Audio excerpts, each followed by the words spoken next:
Hi, this is Jim and welcome back to my YouTube channel. Ito na nga post ni Ana Maritan. Sabi niya, maligayang kaarawan Ginoong David Licauco. At sabi naman ni David ay thank you ma'am. At yan ay sa Cebu, guys. No, nagpunta sila sa SM Cebu. Si David tsaka si Barbie. At next naman ay post ng Sparkle GMA Artist. Sabi nga, the wait is almost over. Get ready to fall in love with the official trailer release of That Kind of Love starring Barbie Fortes and David Licauco tomorrow, June 17 at 7 p.m. At meron nga silang behind the scenes video. Let's watch it. Ayun na nga, at parang military yung pag-upo ni David dyan. Ayan, may pa-side-side na tingin. Sila pareho. At yun na nga, ayan. Inaamoy-amoy niya naman yung buhok ni Barang. At yun, nakasmell na sila pareho, guys. At yun. At to from another angle, parang may pinag-uusapan sila. Kaya lang wala kasing audio. So, yun na nga. Sana i-ano ulit, lip read ulit, no? Kakainis. At ito, another behind the scenes video inviting us to watch That Kind of Love. Let's watch this. That Kind of Love, directed by Catherine O. Camarillo. Abangan ang official trailer and playdate release. Bukas na. Ayan na nga. So, official trailer and playdate release June 17, 2024 at 7 p.m. Teka, ako lang ka ba nakapansin nun? Parang medyo tumayo si kay David. Anyway, ayan na nga, That Kind of Love official trailer. At ito na, ay post ni Ewan Michael official, sabi soon, salamat po sa muling pagtitiwala GMA Public Affairs at salamat po sa bagong nagtiwala Clever Minds Incorporated, third movie for 2024. Thankful as always. At parang cute din yung JC Alcantara, no? Puti.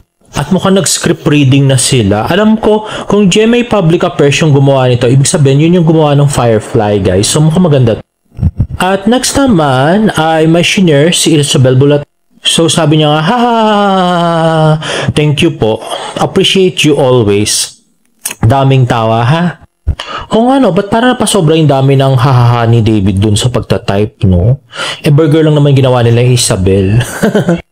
Anyway, ito naman post ni Barbie Fortes sa kanyang IG stories, Happy Father's Day Hotness, Fortes Antonio, love you.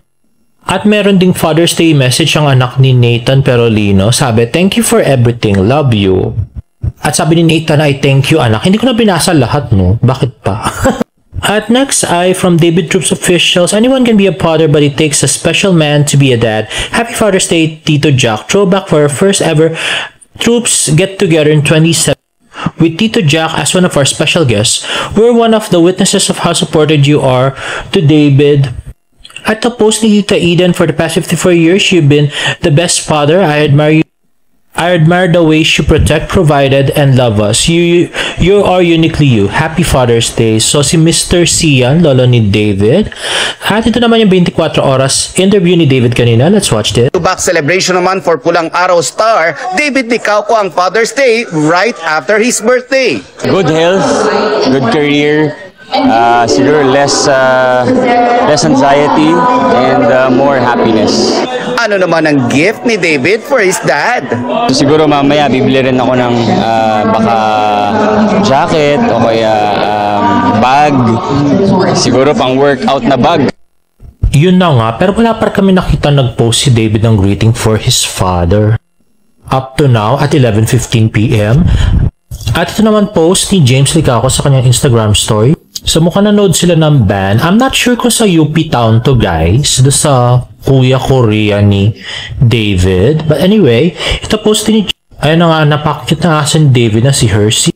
Next ay post ng Keymans, the only beauty bar you need. Keymans is here to make your dream skin come true. With our expertly formulated Max White Beauty Bar, you will have supple, luminous skin that will leave you glowing like no other. Get yours at Keymans Business Hubs Nation. Ayun na nga, napaka-pretty si Barbie. Next naman ay post ni John Ross.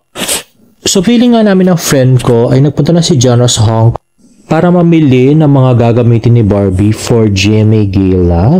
Ayun na nga, napaka mabuhok na high heels. Medyo bilinerd nyo rin yung mga damit. Next naman ay post ni David sa kanyang TikTok account bilang cute na service crew ng Kuya Korea SM Clark. Let's watch this. I work at Kuya Korea. Ano po order nila?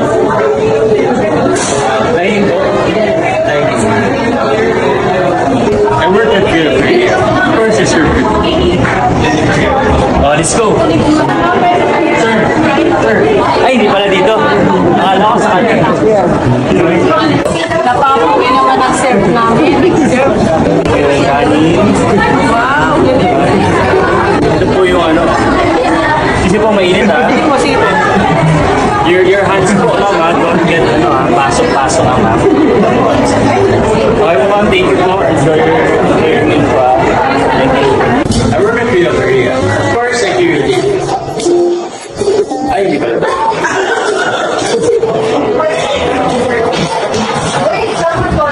I work at Kuya Korea. Of course, I do the food.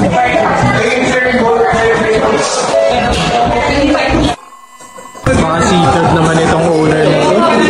Grabe. Galing oh. Grabe. Sir, how to be you po? Boy! How to be you? Grabe. Ayun na nga, and we have more pictures of David attending the wedding of his friend, Benjamin Passy. Ayun na nga, napakagwapo si David. Mukhang hindi masyado maayos pagkasuot ng kanyang polo.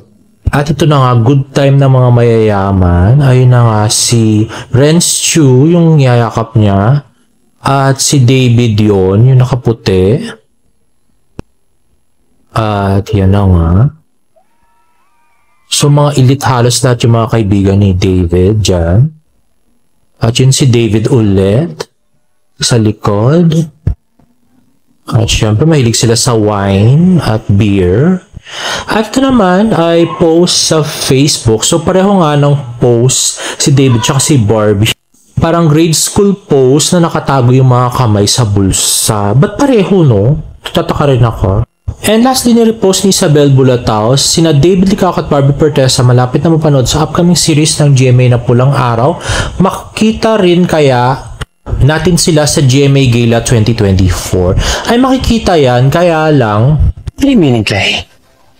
Ikaw ba'y nalanadya? Tila binabagayan ng iyong kasuotan ng aking barong.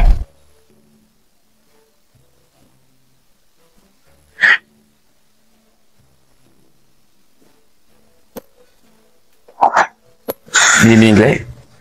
Are you alright? Nahihilo ako. Sa pagmumukha mo.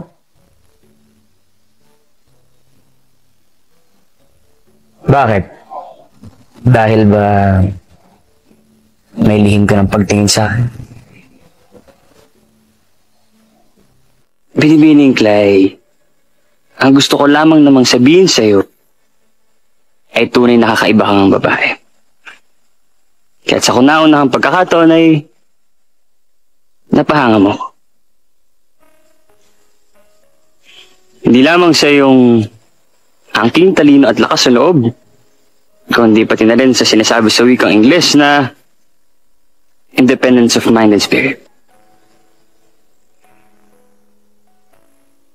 Kaya kahit nagubo ko man kanina, napakaputi at napakakinis na... Na ano? Parang di ako masyado niniwala doon sa independence of mind and spirit. Si Clay siguro, pero si Barbie. I don't think so. Charot. At yun na nga, more pictures of Barbie and David. At yun na nga guys, so mag-aalas 12 na at mukhang di pa rin ginigreet ni David ng Father's Day yung kanyang tatay. So mukhang wala siyang post at hindi niya pa rin naman nila like yung post ni Tita Eden na greet dun sa kanyang birthday. So, well, nandito lang naman kami para na manood, David. So, abangan namin kung ano mga susunod mong gagawin at ang iyong pamilya, no? Medyo exciting to. So, sana yung gusto kong ending yung mangyari. Charot. Anyway, if you like this video, please give it a thumbs up and please subscribe to my YouTube channel for more Barda updates. See you in my next vlog. Bye!